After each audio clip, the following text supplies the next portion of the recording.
all you see and hear about Coachella is just the lines and the smells and the waiting in line to go to the bathroom and the waiting in line to take a shower and the waiting in line to get a drink and the waiting in line to get water and the waiting in line to get a beer and the smells and the heat and the traffic and the parking, and it seems like just dog shit. And then you wait out there all night, and then Charlie XXO or whatever the fuck her name is, Lord and Billie Eilish come out. That's who you wait to see. And I think at that point, people don't care. We've waited, we've shat in buckets. We've wiped our ass with leaves. Because I'm looking at Charlie XXCX, whatever the fuck this girl's name is. Like, this is like a big star. Like, the state of popular music and what's hot and dope and like the gatekeepers of music is just ridiculous.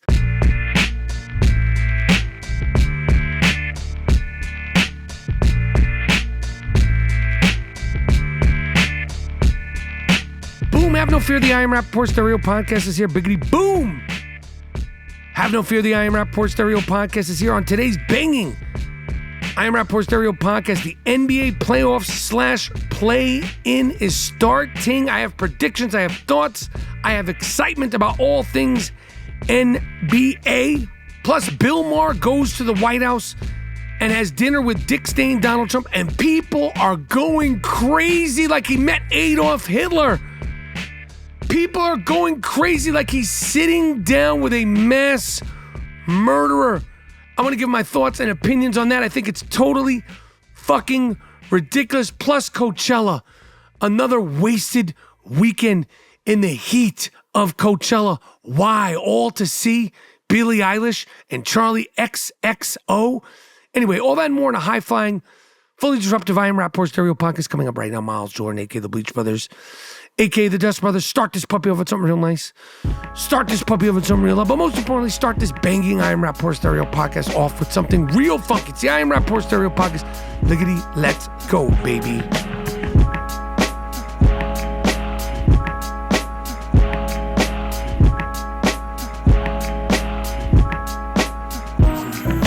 Boom. Have no fear, the I Am Rapaport Stereo Podcast is here. Biggity boom. Have no fear, the I Am Rapaport Stereo Podcast is in the place to be, as it is plain to see. I Am Rapaport Stereo Podcast coming live and direct. My name is Michael Rapaport, a.k.a. the Inflamed Ashkenazi, a.k.a. the Gringo Mandingo, a.k.a. the Sultan of Sniff, a.k.a. the Raging Bullshitter. You're now rocking with the very, very best, the I Am Rapaport Stereo Podcast. Hope everybody's feeling real good. Hope everybody's feeling real safe. Hope everybody's feeling really sane. So much to discuss. Oh, man. I mean, I don't even know where to go. I don't even know where to start. I thought I was going to start one way. I'm going to start another way. And by the end of the podcast, I might have to restart the entire thing because it's just coming from left, right, and beyond. I want to give a shout out to Christoph in Spain. Big fan of the I Am Rapaport Stereo Podcast. I want to give a shout out to the entire Spain Rapapack. I want to give a shout out to the entire United States Rapapack, the Rapapack in Canada, Rapapack in Europe, the Israeli Rapapack, South American Rapapack. But my man Christoph hit me up. And he said, can I get a shout out? And I said, yes. Also want to give a shout out to the people who came to see me in Austin, Texas. Had some good shows out there. And I'm performing this Friday, this one night, one show. It's sold out at the Gramercy Theater this Saturday, August 19th at the Gramercy Theater. And I got some other shows coming up in May. All tickets, all information is available at michaelrapaportcomedy.com, michaelrapaportcomedy.com, baby. But the NBA playoffs are officially starting. The play-in tournament, the playoffs, I don't know if you're supposed to refer to the playoffs and the play-in is separate things, but NBA playoff / play-in tournament is starting this week. Oh, man, I'm excited. We got the Hawks versus the Magic, and the Grizzlies versus the Warriors. The Warriors, Draymond Green missed an open layup. Listen, it's a team game. He missed an open layup. The campaigning Defensive Player of the Year blew it. You fucking blew it. You're so worried about campaigning to be the Defensive Player of the Year. You're not working on your left-handed layups. But Tuesday night, it all starts. The Hawks versus the Magic, the Grizzlies versus the Warriors. The Hawks have been a fun surprise. I've always been a big Trae Young fan.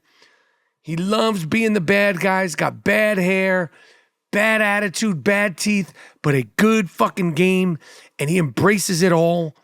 Run and gun, and they want to outscore you. They are not looking to lock down, defend you. They are looking to outscore you. I don't think they have the size, no Diddy, to beat Orlando. But like I said, with Trae Young and playoff Trae cooking, moving and grooving, anything is possible with that guy. Do not forget, a few years ago, he led them to the Eastern Conference Finals, which seems like a lifetime ago, but he still is that dude. The 1-2 punch of Paolo and Franz Wagner is going to be tough and tall. I'm expecting Orlando to advance to face Cleveland in the playoffs again, which is obviously going to be tough for Orlando because Cleveland is just a quiet bear, a sleeping quiet playoff under the radar bear. They're not winning the championship, the Cleveland Cavaliers, but they're a very, very, very good, very tough team. And then, of course, the loser of that game will have to face the winner of the Heat versus the Bulls on Wednesday. Again, it's confusing, but you can lose in the play-in tournament and then play to live another day. Confusing, but Atlanta, after they lose, and I'm thinking they're going to lose to Orlando, they will have to face the winner of the Heat versus the Bulls on Wednesday. As I told you last week, the baby Bulls are going to run. When you're young, dumb, and full of cum, that is the best way to keep you in the best shape, the best opportunity to win. The baby Bulls are young, dumb, and full of cum, and they are going to take care of business against Miami, who's had a shitty season, who they beat to secure the 9th seed. Then they will play the winner of Orlando versus Atlanta, and I say that Atlanta and the Bulls will beat them to face the Celtics, okay? So, again, it's confusing, but this is the way it is. The games are competitive. It's better than tanking, although teams are still tanking. Hashtag the Philadelphia 76ers. But it's NBA playoff basketball. It's NBA play-in basketball. It's NBA playoff play-in basketball, and it starts immediately.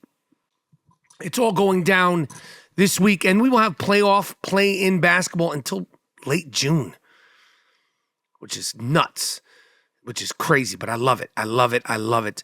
And Chicago versus Boston, I mean, listen, can it be an all-time great series? I doubt it, but don't sleep on the Bulls making it more competitive than you might think. Then in the West, the Warriors have to host Memphis, which is going to be a knockout, drag-out dog fight. The Warriors, I know they are pissed.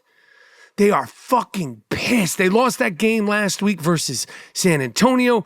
Then they lost that game in overtime versus Kawhi, who's looking like Kawhi finally, and James Harden, who's looking like James Harden.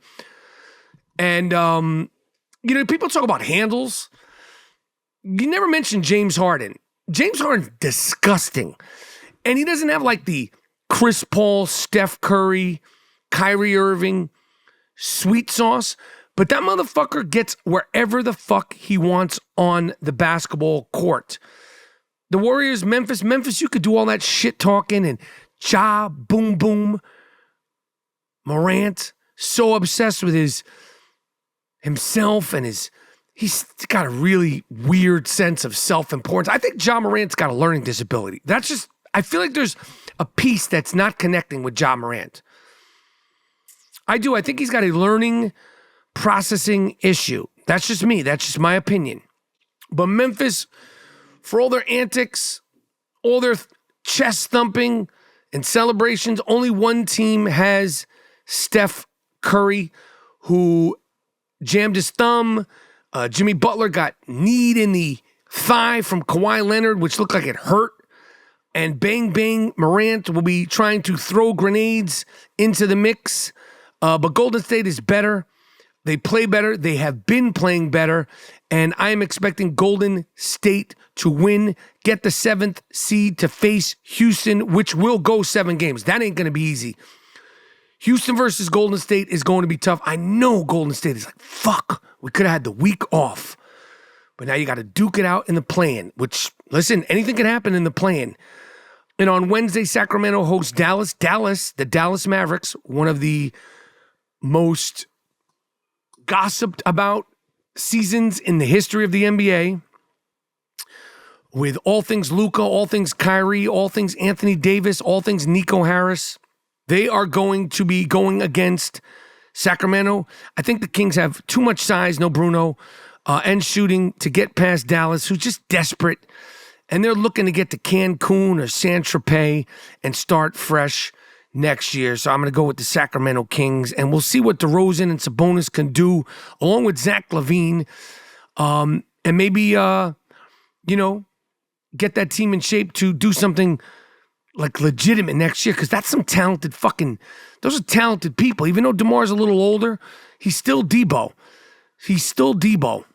Anyway, I see the Kings facing the Grizzlies to battle for the 8th seed. I think Memphis, they're probably going to win that one, and they are going to have the right to face the Oklahoma City Thunder, which is not going to be easy. The Thunder is going to take that series in 5, but we shall see.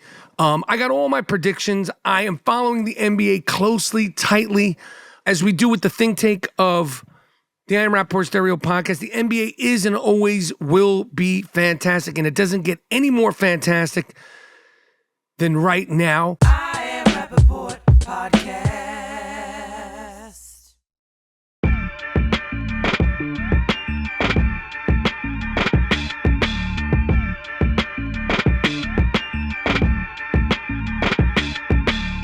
We're coming to the end of the season, which means coaches are getting axed. And right when I fired up the golden mics of the I Am Rapaport Stereo Podcast, the Slim Reaper, KD Trey, easy money sniper, shot down yet another fucking coach.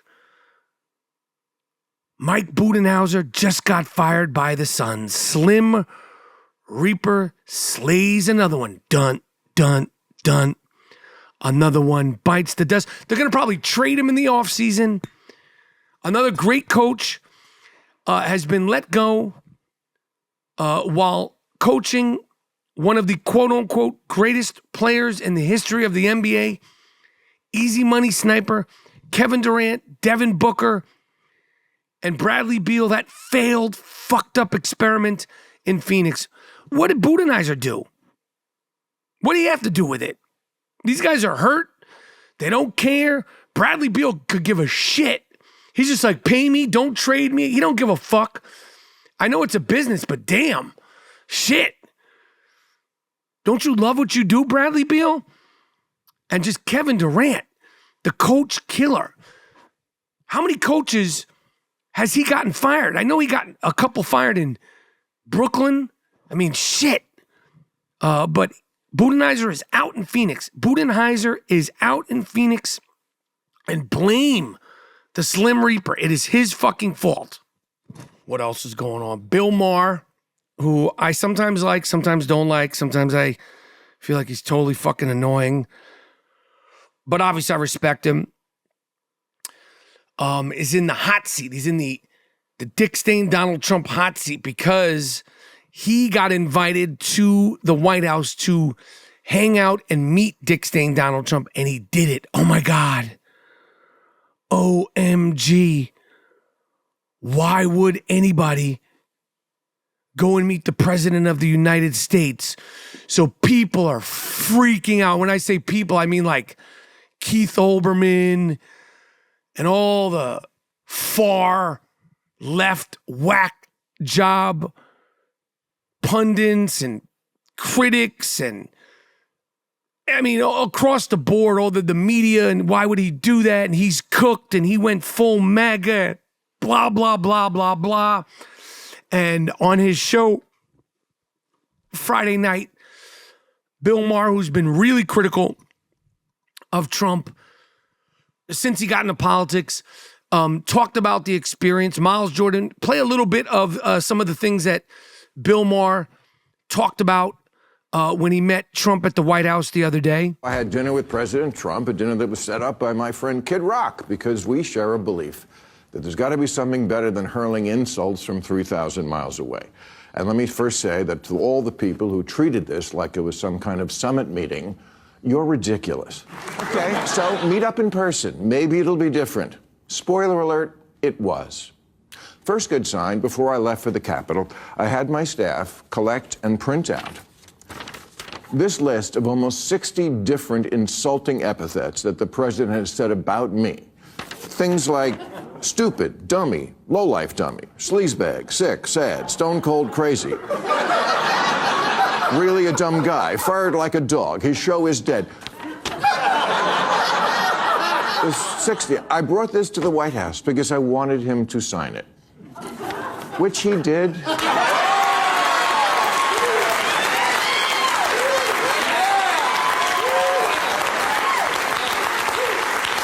Which he did with good humor. And I know as I say that, millions of liberal sphincters just tightened.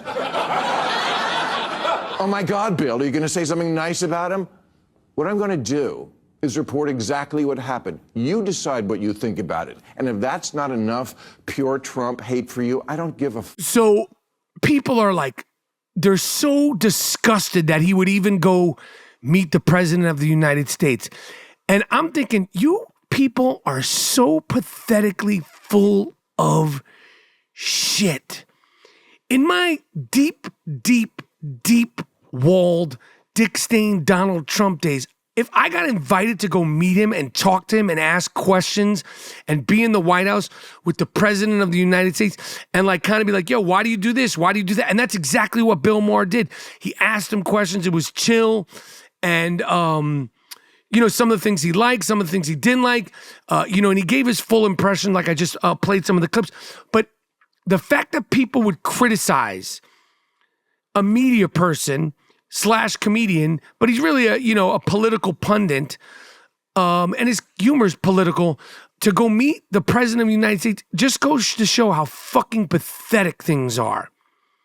It goes to show how pathetic things are. So if you hated Obama and you're a right-wing fucking Republican, and you're in the media and you're and he says, come talk to me. Come, let's have a meal at the White House. You're not going to go? Is he a pedophile? Is he a rapist?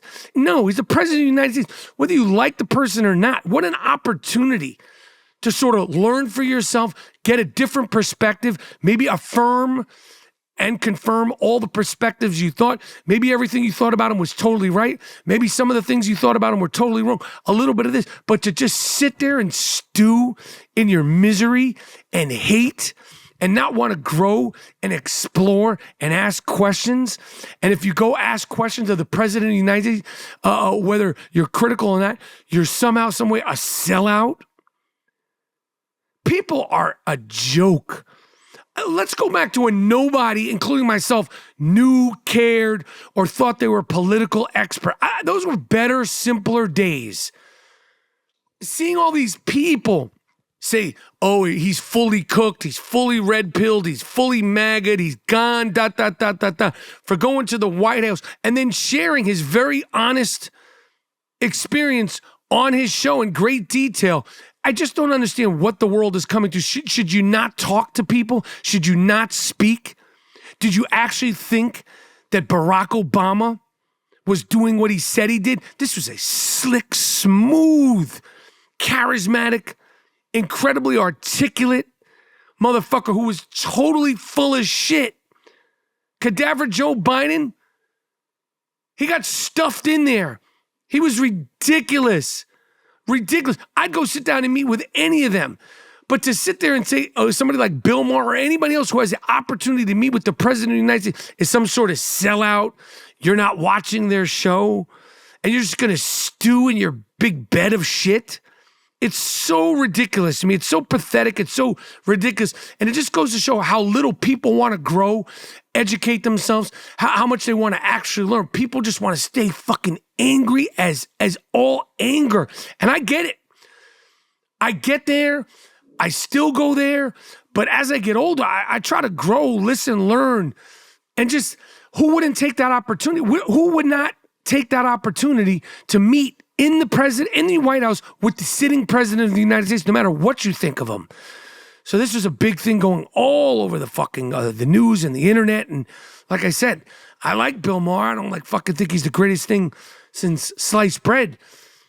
But shit, of course he's going to sit down with the president. And he talked. He said, yo, Trump signed a written piece of paper of all the things that he has said about Bill Maher. It was a productive, fun, interesting experience for Bill Maher.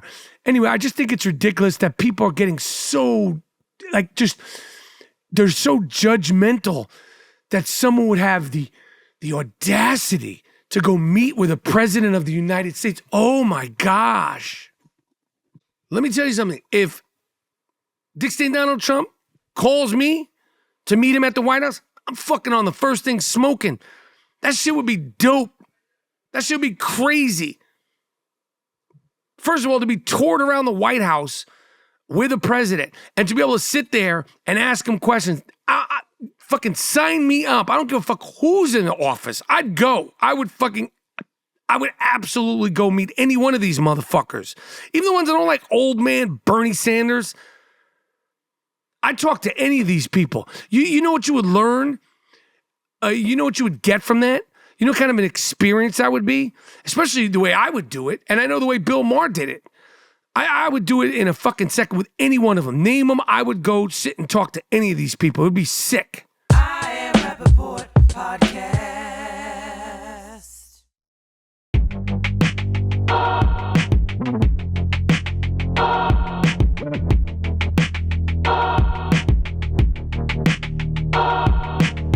Coachella. Every year I discuss a little bit of Coachella because it seems like hell. Apparently people spent so much money to get tickets to Coachella this year. They had to there's some sort of payment plan to get tickets to Coachella.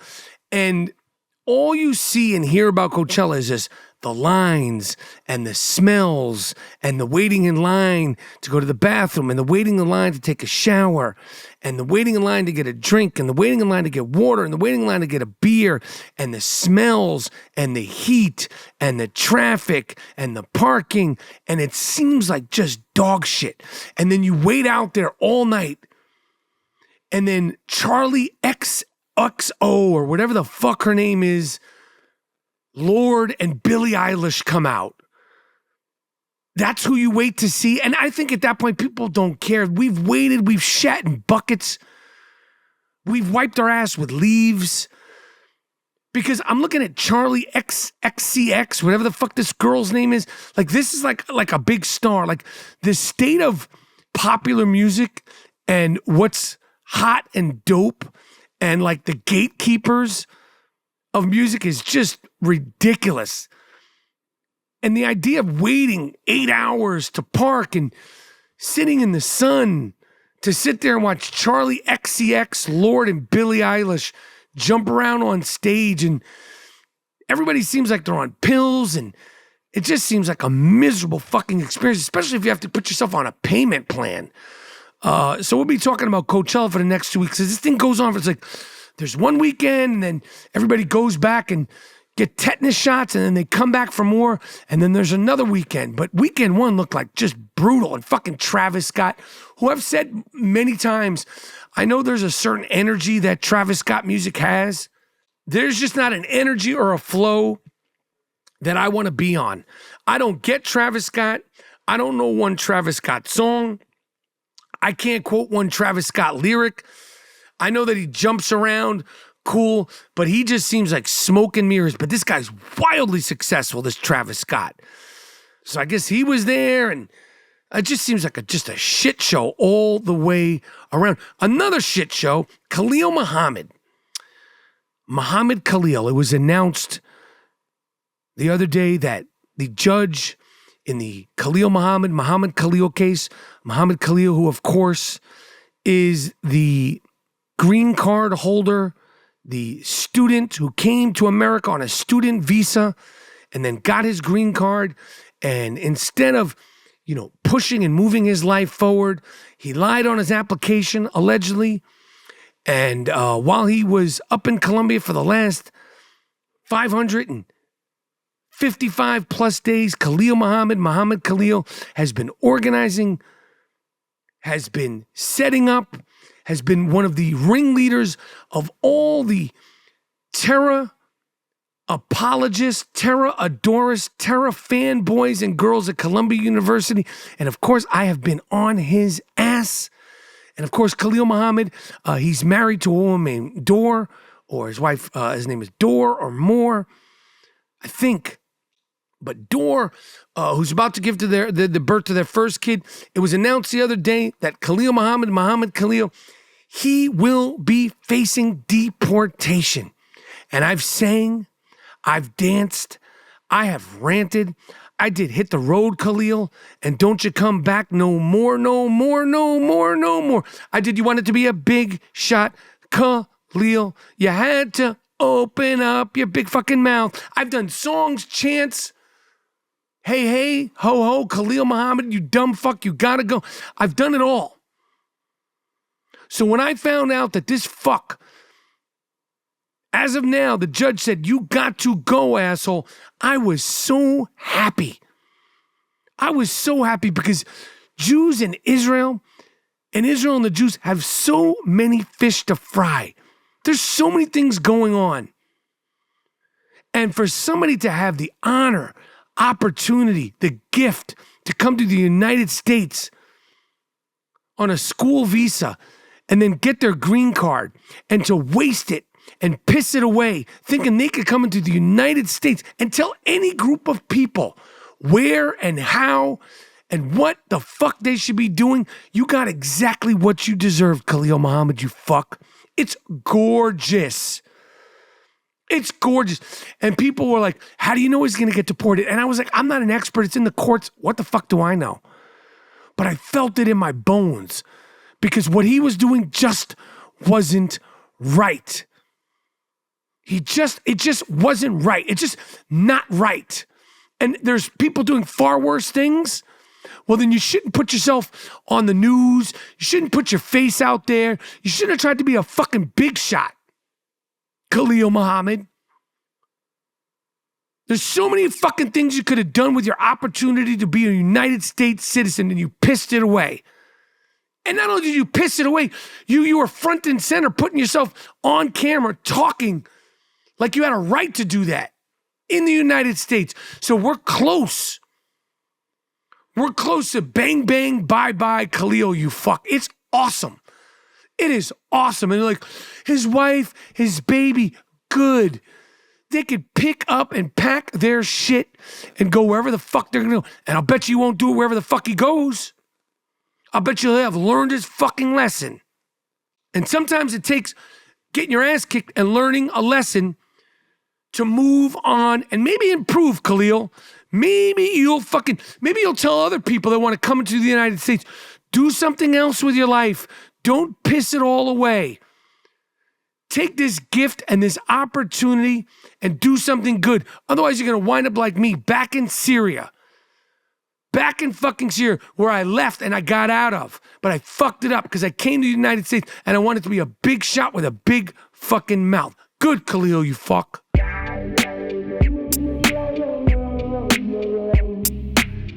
Oh, you know, it was an NBA thing that I wanted to talk about. I don't know if anybody saw this, but the other day, Zeke Thomas, Isaiah Thomas, Detroit Piston, bad boy, I saw this in real time, and I had a feeling it was going to turn into something, but LeBron was warming up on court, as you've seen him a lot, with his shirt off and his do-rag on. Why this fucking guy still wears a do-rag, I have no idea.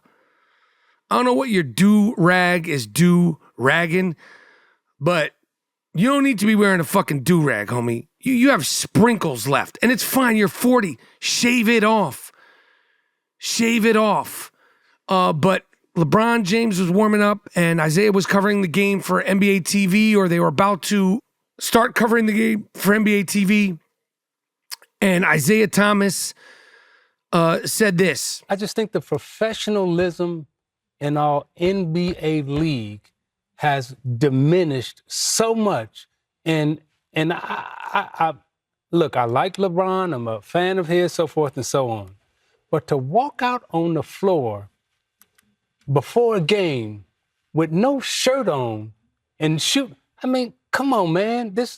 Where we at? What we doing? Where we at?